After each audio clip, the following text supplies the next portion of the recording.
NATO missiles and Soviet air defense systems, originally designed to destroy each other, such as these and other similar technologies, now they work together to protect Ukraine. The unique FrankenSAM project, implemented by American allies, allows the Ukrainian armed forces to acquire dozens of modern air defense systems, capable of shooting down both the hated Shahed drones and cruise and even ballistic missiles. And it's not about another delivery of new expensive installations.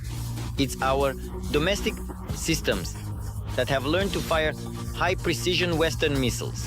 What is this hybrid air defense capable of? That's what we'll discuss today in Arsenal. Any innovation, first and foremost, must indeed solve an urgent and pressing problem. This is the first rule of marketing. The American FrankenSAM project, DMI, is no exception. The joint Ukrainian-American project FrankenSAM is coming to an end, you know? This is how the cheerful Ukrainian engineers named the process of reviving dead anti-aircraft missile systems, our old ones. So to speak, they are breathing new life into them. The intensity of the war in Ukraine has long shown the Allies it cannot be won with stockpiles from warehouses alone. This concerns not only tanks and shells, it also involves ammunition for Ukrainian air defense systems, predominantly from the Soviet era. In Ukraine, as well as with our partners, international partners, there is no production of anti-aircraft guided missiles used by the Buk missile systems. And therefore, speaking about short and medium-range air defense systems, we are also talking about the fact that a deficit may arise, and in principle it is already arising, a deficit in the use of Soviet-style missiles on Soviet installations. The installations exist, but there is a lack of missiles. The solution was obvious, to find air defense systems with similar operating principles and attempt to integrate Western missiles with Ukrainian complexes, which American engineers successfully accomplished. This primarily refers to the modifications of the Buk air defense systems in Ukraine, which have been adapted to use Sea Sparrow missiles. Frankly speaking, the solution was not new. As early as the late 2000s, Poland carried out a similar modernization in its forces. At that time, engineers managed to integrate launch rails onto an even older surface-to-air missile system, the Cub. Poland at one time, similarly managed to modify its Cub surface-to-air missile systems, which are the predecessor of the Buk, to use Sea Sparrow missiles, specifically Sea Sparrow. However, after joining NATO, Warsaw began receiving original Western air defense systems, and the need to modify the old ones disappeared. A similar fate befell the Czech project by the company Ritia, presented in 2011. At that time, the same Cub was successfully combined with the launch containers from the Aspide missile system. The updated installations also did not find demand in the future. However, according to analysts, those solutions form the basis for today's modification of Ukrainian Buk systems. Beach, Buk is a great system. We have 42 of these systems available, but we critically lack missiles. This year, when our territory was shelled, almost all the missiles for the Buk were used. Now, let's talk a bit more about what our Buks will be firing. Surface-to-air missiles with radar guidance. Sea Sparrow. Developed back in the early 60s, they are nevertheless still very much in active service with NATO forces and perform their tasks excellently and efficiently. They have been regularly upgraded, improved, and their characteristics enhanced. As of today, these are missiles capable of destroying targets at altitudes up to 15 kilometers, even slightly more than 15 kilometers, as well as at distances up to 30 kilometers. This is a quite effective means of short-range and medium-range engagement. The transfer of these missiles to Ukraine was first announced early this year, and since then, their number in the Ukrainian armed forces warehouses has only increased. Sea Sparrow, meaning Sea Sparrow, is a ship-based naval missile. Its total weight is 230 kilograms and its length is more than 3.5 meters. The wingspan is about 1 meter. It is capable of intercepting targets at a minimum distance of 1.5 kilometers, with a maximum flight range of up to 30 kilometers. At the same time, the engagement altitude ranges from 6 meters to 15 kilometers. The warhead weighs 40.5 kilograms. After Taiwan, Ukraine will become the second country to use the Sea Sparrow on land-based installations. The military crew responsible for executing the firing task includes self-propelled firing units. There are 6 of them in the entire anti-aircraft missile system, and thus we can fire at a total of 6 targets in 1.5 minutes with the ability to shift fire to another 6 targets. Their main targets are airplanes, helicopters, drones, and cruise missiles, such as these. Of course, for intercepting subsonic air targets, these include sea-launched cruise missiles like Caliber, or air-launched cruise missiles like the KH-122 and KH-5555. Furthermore, additionally, they can incredibly intercept missiles with a flight speed of up to 2 Mach, which is incredibly high in speed and precision. However, considering the missile's flight speed of 3.5 Mach, which is more than 70 kilometers per minute, our books now become a formidable weapon even against Russian ballistic missiles. Another variant of the modernized air defense systems will consist of Soviet radars and AIM-9M air-to-air missiles with similar characteristics. Moreover, their installation on the mobile track platform of the Buk air defense system opens up a multitude of new possibilities for air defense crews. These systems can be deployed not only in the rear areas of Ukraine and Ukrainian cities, but also brought closer to the line of engagements. As part of the FrankenSAM project for the modernization of our air defense systems, it is known that half a dozen Buk systems have been modified. There are another 17 inline that Ukraine is ready to hand over for upgrading. In total, the Ukrainian armed forces have about 70 such anti-aircraft missile systems, which will likely also undergo modernization and be put into service, equipped with Western missiles. And it's still too early to say, of course, that these systems are close to completion of production. But I think that after some time, they will definitely appear in our troops, because we perfectly understand that, unfortunately, the Russian missile terror will not end soon. Even more interesting facts about weapons await you in the next videos.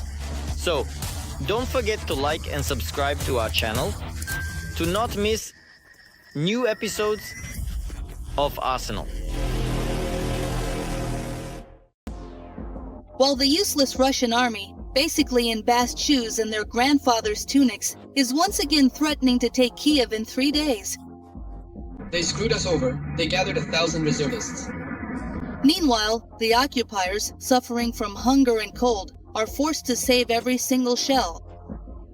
Shoiga, Gerasimov, where are the munitions?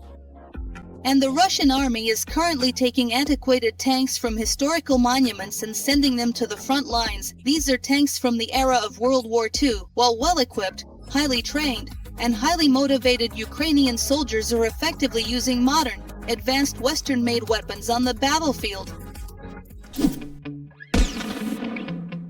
The cheetah is the king of Africa and an unlabeled hunter, before whom any prey trembles. And this is its German namesake, the self-propelled anti-aircraft gun Gepard, designed to provide direct cover for ground troops, destroy aerial targets, and strike terror into enemy forces. Put into production in the early 70s, this self-propelled gun has proven itself excellently and, to this day, remains in service with Germany, Brazil, Jordan, the Netherlands, Romania, and most importantly, has recently begun to strike fear into the occupying forces in Ukraine. This is our small victory, which I hope brings us closer to a much bigger victory. The Ukrainian armed forces already have several dozen Gepard self-propelled anti-aircraft systems in service. Ukrainian defenders received the first trial combat vehicles from Germany as early as last year. And now, a new batch has arrived. Contact. Hey, where's mine? The steel Gepard that goes hunting on the battlefield practically leaves the enemy with no chance. Hitting both air and ground targets is no problem for it. Let's talk about its specifications. The main armament of the Bundestag's self-propelled anti-aircraft system is two 35mm automatic cannons. Each of them can fire up to 550 rounds per minute, with a firing range of up to 4 to 5 kilometers. Just like the African cheetah, the German self-propelled gun has perfect hearing and instincts. In addition to two radars that see everything on the battlefield, the vehicle is equipped with a unique onboard navigation system and targeting devices for firing at aerial, ground, and even surface targets. And on top of that, it's equipped with a laser rangefinder. The Gepard is a self-propelled anti-aircraft system, and well, it fully performs its functions, especially since it has a very good radar. Just look at how fast the turrets on this self-propelled gun rotate. The chassis from the German Leopard tank gives the Gepard its maneuverability. This allows the steel Predator to respond to aerial threats as quickly as possible. This self-propelled anti-aircraft system makes it possible to cover, let's say, the deployment directly for us of the armed forces of Ukraine's units. Plus, it provides cover for columns on the move. These unique qualities of the German vehicle are irreplaceable on the battlefield. That's why the Ukrainian armed forces often use the Gepard as a short-range air defense system. The Gepard is primarily used to counter low-flying targets. We're talking about targets moving at speeds of around 350 to 400 meters per second. These can be certain types of munitions, but they can also include objects like attack helicopters. So, in fact, these types of systems are used as short-range air defense assets. Shahids are one of the main targets for the German self-propelled anti-aircraft gun on the Ukrainian front. It takes them out like sunflower seeds, but it can also easily shoot down helicopters, planes, drones, and even missiles flying at altitudes up to 400 meters. It should be particularly noted that it was precisely and primarily thanks to the effective and strategic use of the advanced Gepard anti-aircraft system that the aggressive activity of both enemy helicopters and fixed-wing aircraft, specifically those targeting the brave armed forces of Ukraine at dangerously low altitudes, was significantly and demonstrably reduced and curtailed. At the same time, it's important to remember that the pitiful Russian army has virtually nothing to counter these modern Gepards with on the battlefield. Russia has two types of such weaponry. Moreover, both of these weapons are also in the possession of the armed forces of Ukraine. In fact, one of them was captured from Russia as trophies in a certain quantity. We're talking about self-propelled anti-aircraft systems like the Shilka and anti-aircraft missile gun complexes like the Tunguska. None of these systems can compare to the Gepard. A unique fire control system, onboard navigation, protection against radiation and chemical weapons, a laser rangefinder, soldiers across the border can only dream of such things. They don't have anything equivalent, so they try to make homemade systems. To do this, they remove anti-aircraft systems from ships and boats. Both the 23mm twin-barreled and quad-barreled ones, and they mount them directly onto the MTLB as turrets. But let's get back to the Gepards, or more precisely, to their crew. The soul and heart of this machine are our soldiers. There are 3 people inside: the driver, the commander, and the gunner. All of them were trained in Germany at one time and know the German machine like the back of their hand. That's why these anti-aircraft systems are so effective on the front lines. It should be noted that, according to Western experts, the hit rate is about 0.90 to 0.95. On average, according to NATO standards, the hit rate is about 0.8. This speaks to the high level of training of Ukrainian air defense forces and, accordingly, the professionalism of Ukrainian servicemen. The Gepard is ready to defend Ukraine in any weather and at any time of year.